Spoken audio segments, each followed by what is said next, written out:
Hello people, welcome back into this channel, and in this video I will like to show you the way how to change your display on iPhone. So the first thing you have to do is just go open the settings.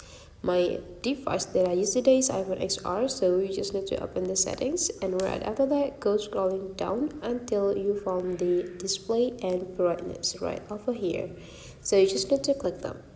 Basically, the iOS already give or offers the user to have two type of display for their phone. There will be a light and dark.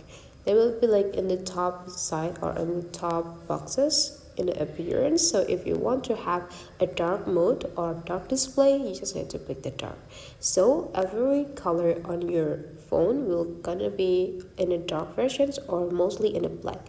But then if you prefer to have the light one, go change it easily by click the light, and all of your phone will be displayed in a light and mostly use the white color.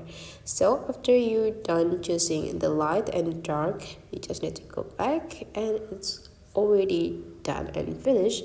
All of your phones is already changed.